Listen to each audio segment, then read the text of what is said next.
시어머니 목소리가 식탁 위로 낮게 깔리던 그 순간 저는 젓가락을 내려놓았습니다. 지은아, 회사 일은 이제 우리 딸한테 넘겨주면 어떻겠니? 7년이었습니다. 7년 동안 쌓아 올린 것들이 그 한 문장에 무너지는 소리가 들렸습니다. 그런데 이상하게도 저는 그 자리에서 화가 나지 않았습니다. 오히려 아주 차갑고 선명하게 한 가지 생각이 머릿속을 가득 채웠습니다. 아, 이제 됐구나. 저는 올해 40입니다. 결혼한 지는 7년이 됐고 남편 가족이 운영하는 건설자재 유통회사에서 격리 겸 계약 담당으로 일한 것도 그만큼입니다. 처음에는 잠깐만 도와주기로 했었어요. 회사가 작고 사람이 없다고 네가 숫자에 밝으니까 정착할 때까지만 봐달라고 시어머니가 부탁하셨거든요. 그 잠깐이 7년이 됐습니다. 사람이라 제 전공은 회계학이었습니다. 결혼 전에는 중견 무역회사에서 5년을 일했어요. 그 경력을 고스란히 시댁회사에 가져다 바쳤습니다. 처음에는 엉망진창이었어요. 세금 신고가 3년치나 밀려 있었고 거래처 계좌도 제대로 정리가 안 돼 있었습니다. 어음관리대장은 아예 없었고 주요 거래처 담당자들과의 관계도 전임자가 퇴사하면서 다 끊겨 있는 상태였습니다. 저는 밤마다 식탁에 앉아 서류를 정리했습니다. 남편이 소파에서 TV를 보는 동안 저는 영수증을 한 장씩 분류했습니다.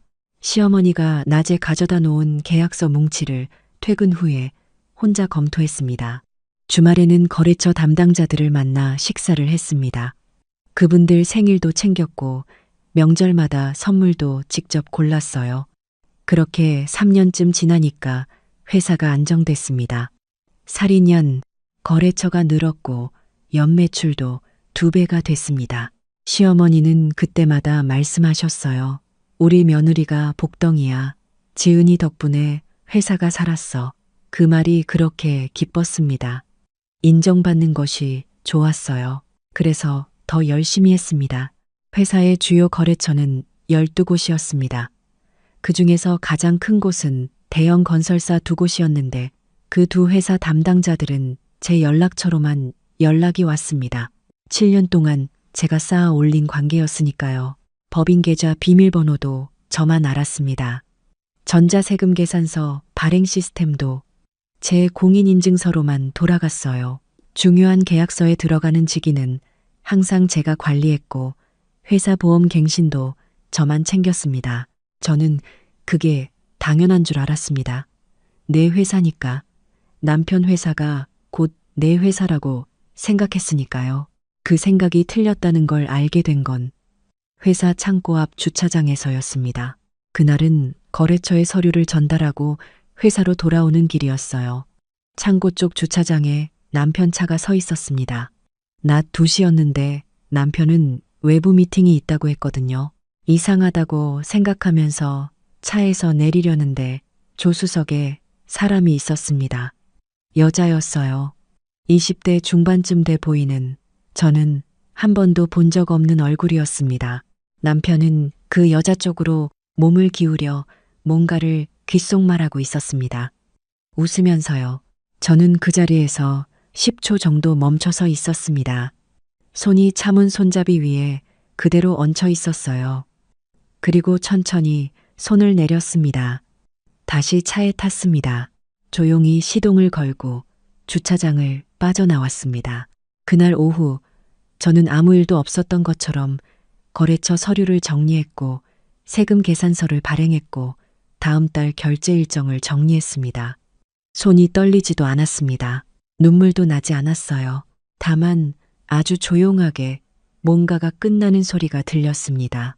퇴근하고 집에 돌아와 저녁을 차렸습니다.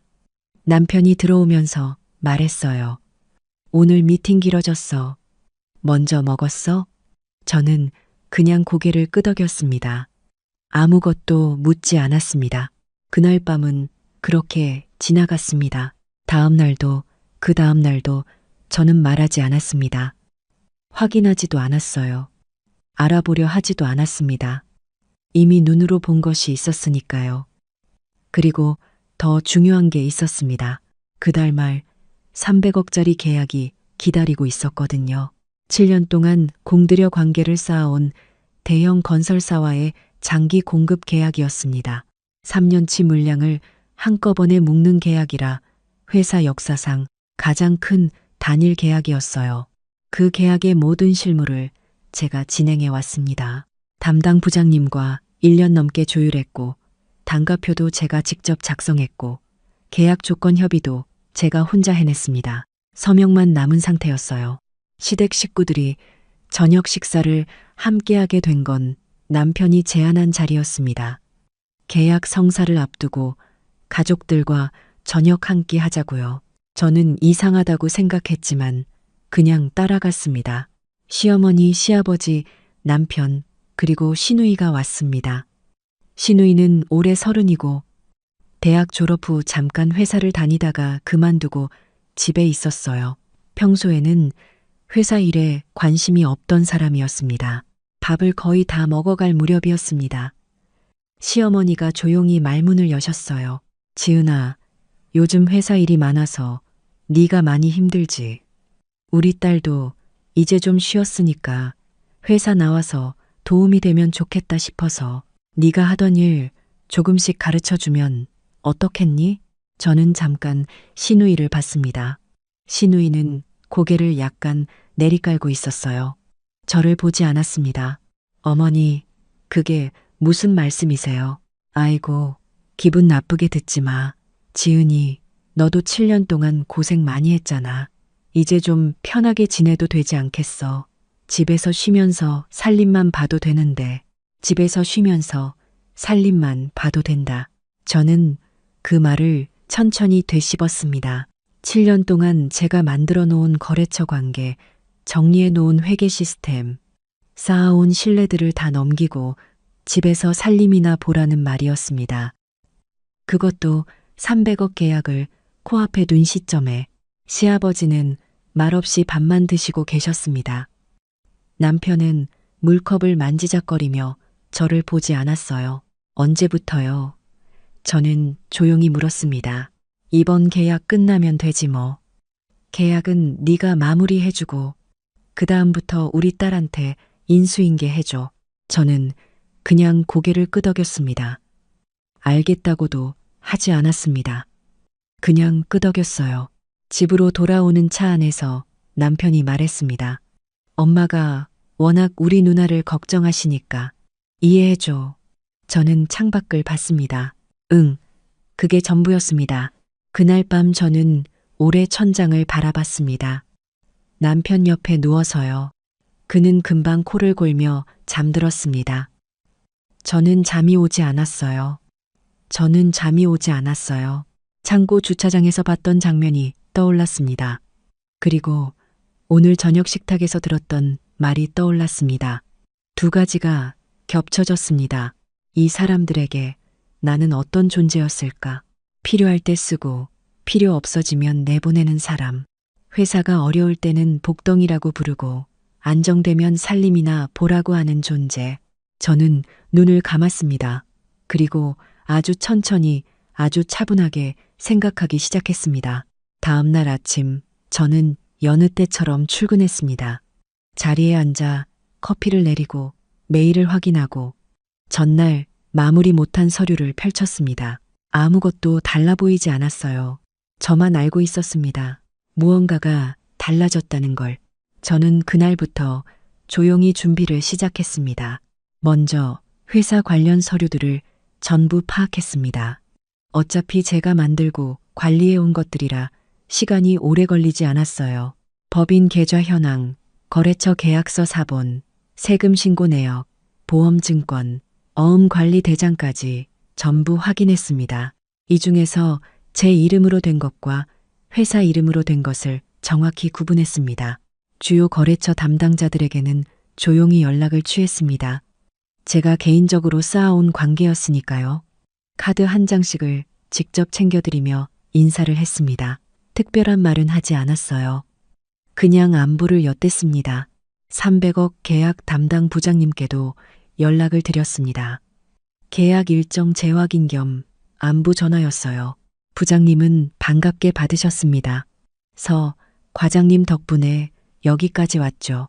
다음 주 서명 기대하고 있습니다. 저는 웃으며 말씀드렸습니다.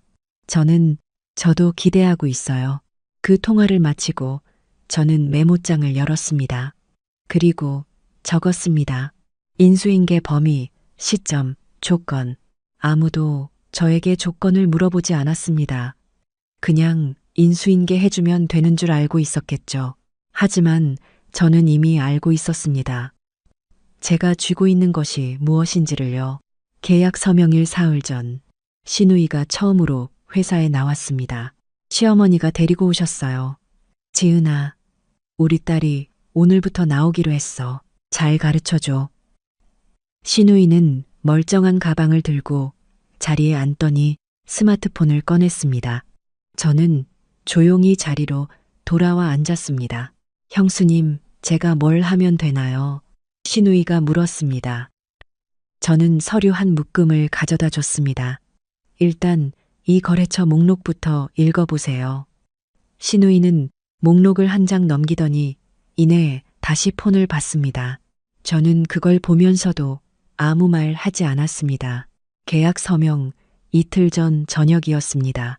남편이 퇴근하고 들어오더니 넥타이를 풀면서 말했어요. 모레 계약 서명 잘 마무리해줘. 엄마도 기대하고 계시거든. 저는 식탁에 저녁을 차리면서 대답했습니다. 응. 남편은 소파에 앉으며 말을 이었습니다. 이번 계약 끝나고 나서 누나한테 제대로 인수인계 좀 해줘. 시간 얼마나 걸릴 것 같아? 저는 국그릇을 내려놓으며 남편을 바라봤습니다. 여보, 나 하나만 물어볼게. 응, 뭔데?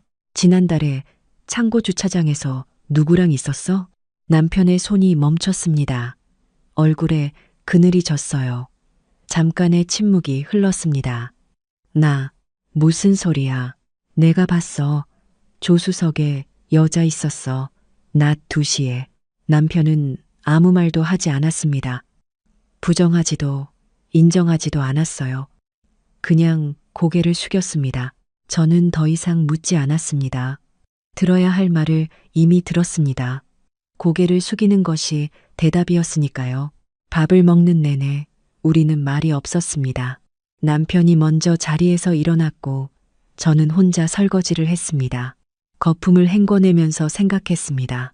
내일 무엇을 해야 하는지 저는 이미 알고 있었습니다. 계약 서명 하루 전 아침, 저는 평소보다 1시간 일찍 출근했습니다. 사무실에 아무도 없었어요. 저는 조용히 자리에 앉아 컴퓨터를 켰습니다. 그는데 전자세금 계산서 시스템에 로그인했습니다. 회사 법인 공인인증서를 제 USB에 백업해 두었던 것을 삭제했습니다. 대신 정식 절차를 통해 인증서 재발급 신청을 해두었습니다. 대표이사 명의로 정상적으로요. 어디 하나 이상한 구석이 없었습니다. 다만 시간이 좀 걸릴 뿐이었어요. 법인 계좌 인터넷 뱅킹도 확인했습니다. 담당자 연락처를 제 번호에서 대표이사 번호로 변경 신청을 넣었습니다. 역시 정식 절차로요. 주요 거래처 계약서 원본을 꺼냈습니다. 갱신 기간이 도래한 두 곳의 담당자에게 조용히 문자를 남겼습니다. 계약 갱신 관련해서 조만간 연락드리겠습니다. 담당자가 변경될 수 있어서 미리 말씀드립니다. 그것뿐이었습니다.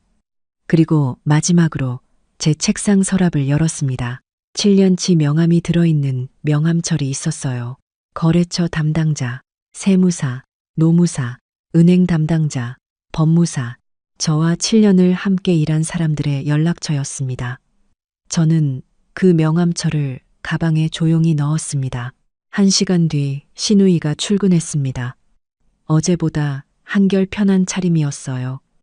자리에 앉더니 저를 봤습니다. 형수님, 오늘 계약 서명이죠. 저도 가도 돼요? 어머니가 이제 배워야 한다고. 저는 잠깐 신우이를 바라봤습니다. 물론이죠. 계약 장소는 건설사 본사 미팅룸이었습니다. 시어머니도 오셨어요. 시아버지는 거동이 불편하셔서 오시지 않으셨습니다. 남편과 시누이, 시어머니, 그리고 저, 네 명이 함께 건설사 미팅룸에 앉았습니다. 담당 부장님이 들어오셨습니다. 저를 보자마자 환하게 웃으셨어요. 서 과장님, 오늘 드디어 마무리되네요. 정말 오래 기다렸습니다. 저도 웃으며 인사를 드렸습니다. 계약서가 테이블 위에 놓였습니다. 저는 서류를 펼쳐 항목을 한 줄씩 검토했습니다. 담당 부장님과 몇 가지 조항을 확인했어요. 단가 조건, 납기 조건, 위약금 조항까지. 시어머니와 시누이는 옆에서 조용히 앉아 계셨습니다. 서명란에 도달했습니다. 저는 펜을 들었습니다. 그리고 잠깐 멈췄습니다. 부장님, 잠깐 실례해도 될까요? 저희 내부 확인이 한 가지 필요해서요. 부장님은 고개를 끄덕이셨습니다. 물론이죠. 천천히 하세요. 저는 시어머니 쪽을 봤습니다. 어머니, 이 계약서에 제 직함이 계약 담당 실장으로 되어 있어요. 그런데 어머니 말씀대로 이번 계약 이후에 제가 빠지게 되면 이 계약의 이행 책임자가 불분명해져요. 계약서에 명시된 담당자가 퇴사하면 거래처 측에서 계약 무효를 주장할 수 있거든요. 시어머니의 표정이 굳었습니다. 그러면 어떻게 해야 해? 인수인계가 완료된 이후에 서명하거나 아니면 지금 서명하되 제가 계속 이 계약의 담당자로 남아 있어야 해요. 두 가지 중 하나예요. 담당 부장님이 가만히 계셨습니다. 계약 실무를 오래 해오신 분이라 제 말이 틀리지 않다는 걸 아셨겠죠. 시누이가 작은 목소리로 시어머니에게 말했습니다. 엄마, 저 아직 이런 거 잘 모르는데. 시어머니는 잠시 저를 바라보셨습니다. 저는 조용히 기다렸습니다. 서명이 급하지 않았습니다. 전혀요. 지은아, 그러면 어떻게 하면 좋겠어? 저는 잠깐 생각하는 척 했습니다. 이미 답은 정해져 있었지만요. 어머니, 오늘은 제가 서명하고 계약을 마무리할게요. 대신 인수인계는 제대로 된 절차를 밟아야 할 것 같아요. 거래처 관계, 시스템 접근 권한, 진행 중인 사안들, 이게 다 정리되려면 최소 3달은 걸려요. 그리고 솔직히 말씀드리면 저도 조건이 있어요. 시어머니가 미간을 찌푸리셨습니다. 조건. 7년 동안 제가 이 회사에 드린 것들에 대한 정당한 보상이요. 지금까지 월급 외에 따로 받은 게 없었거든요. 거래처 개발 성과급도, 계약 수수료도요. 그 부분을 정리하고 싶어요. 식탁이 조용해졌습니다. 아니, 미팅룸이요. 담당 부장님이 조용히 자리에서 일어나 잠깐 자리를 비워주셨습니다. 시어머니는 저를 오래 바라보셨습니다. 저는 피하지 않았습니다. 결국 그날 계약은 제가 서명했습니다. 300억짜리 계약서에 서지은 실장이라는 이름으로요. 미팅이 끝나고 건물을 나오면서 시어머니는 아무 말도 하지 않으셨습니다. 남편도 마찬가지였어요. 시누이만 저를 멀뚱히 바라봤습니다. 차 안에서 남편이 먼저 말했습니다. 여보, 오늘 왜 그랬어? 엄마 많이 당황하셨잖아. 저는 창밖을 바라봤습니다. 당황하셔야 해. 남편이 아무 말 못했습니다. 그날 밤 시어머니에게서 전화가 왔습니다. 저는 받았습니다. 지은아, 너 오늘 많이 서운했구나. 저는 조용히 말했습니다. 어머니, 저는 7년 동안 이 회사를 제 회사처럼 생각했어요. 그런데 지금 와서 아무 조건 없이 다 넘겨주고 살림이나 보라고 하시면 저도 좀 억울하죠. 전화기 너머로 잠깐 침묵이 흘렀습니다. 그건 그렇지. 근데 지은아, 우리 딸도 이제 나이가 있는데 뭔가 할 일이 있어야 하잖니. 시누이도 일이 필요한 거 알아요. 근데 그게 왜 제 자리여야 해요? 또 침묵이었습니다. 어머니, 저는 지금 많이 지쳐 있어요. 회사 일만이 아니라 다른 것들도요. 시어머니는 그 다른 것들이 무엇인지 바로 아신 것 같았습니다. 잠깐 헛기침을 하시더니 말씀하셨어요. 지은아, 그 일은 내가 몰랐어. 나중에 알게 됐는데 너한테 뭐라고 말을 해야 할지. 저는 아무 말도 하지 않았습니다. 네가 화나는 거 당연해. 내 아들이 잘못한 거야. 그런데 지은아, 그렇다고 회사를 이렇게 해버리면 우리가 너무 힘들어. 저는 천천히 말했습니다. 어머니, 저는 회사를 어떻게 한 게 아니에요. 계약도 했고 다 정상적으로 진행됐어요. 다만 저도 이제 제 몫을 받고 싶은 거예요. 알겠어. 그건 우리가 잘 정리하자. 네 말이 맞아. 그게 시작이었습니다. 그날 이후 일주일 동안 저는 회사를 정상적으로 다녔습니다. 달라진 건 없었어요. 다만 퇴근 후 저는 혼자 작은 카페에 들렀습니다. 커피 한 잔을 시켜놓고 노트를 폈어요. 7년치 성과를 정리했습니다. 제가 개발한 거래처 목록, 매출 증가 수치, 절감한 세금 규모, 체결한 계약 건수, 숫자로 만들 수 있는 건 전부 숫자로 만들었습니다.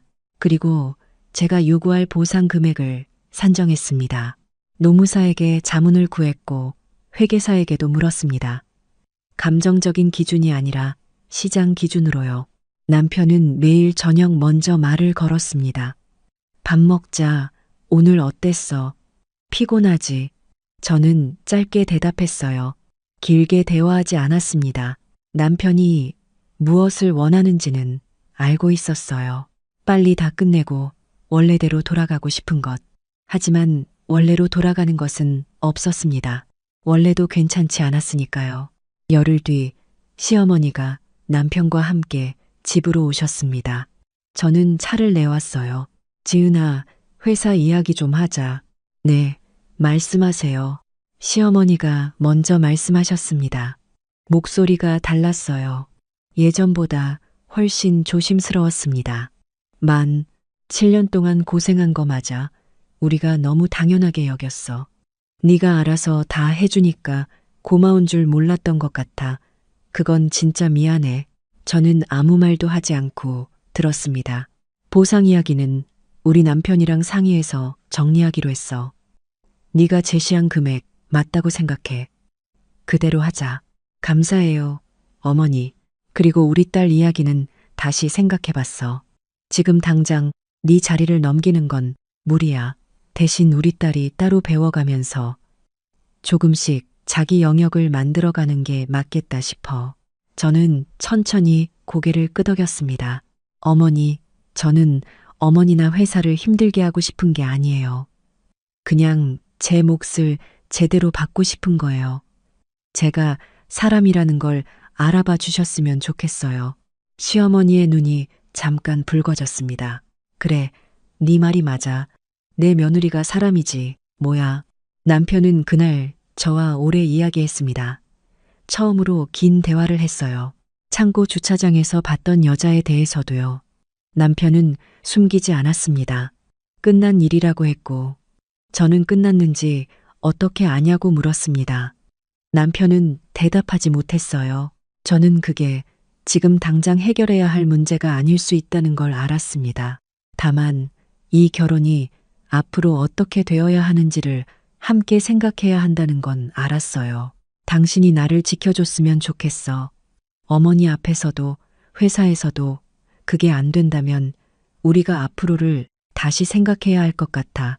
남편이 오래 고개를 숙이고 있었습니다. 그리고 말했어요. 미안해. 진짜 많이 미안해. 나 바뀔게. 저는 그 말을 바로 믿지 않았습니다. 말은 누구나 할 수 있으니까요. 다만 지켜보기로 했습니다. 진짜로 달라지는지를요. 그로부터 2달이 지났습니다. 달라진 것들이 있습니다. 시어머니는 이제 회사 일에 관해 저를 먼저 찾아오십니다. 그냥 지시하는 게 아니라 지은아, 이거 어떻게 생각해? 라고 물으세요. 작은 차이 같지만 7년 동안 없던 일이에요. 신우이는 따로 교육을 받기 시작했습니다. 회사 실무 교육 프로그램을 등록했어요. 제 자리를 넘겨받는 게 아니라 자기만의 영역을 만들어가고 있습니다. 어느 날 제게 말하더군요. 형수님, 제가 그때 너무 당연하게 생각했던 것 같아요. 미안해요. 저는 그냥 고개를 끄덕였습니다. 사과를 받아들인다는 뜻으로요. 남편은 저녁에 일찍 들어옵니다. 어쩌다 늦을 때는 먼저 연락이 와요. 작은 변화들이에요. 하지만 7년 동안 없던 것들입니다. 보상금은 지난달에 정리됐습니다. 제가 산정한 금액으로요. 저는 그 돈을 제 개인 계좌에 넣었습니다.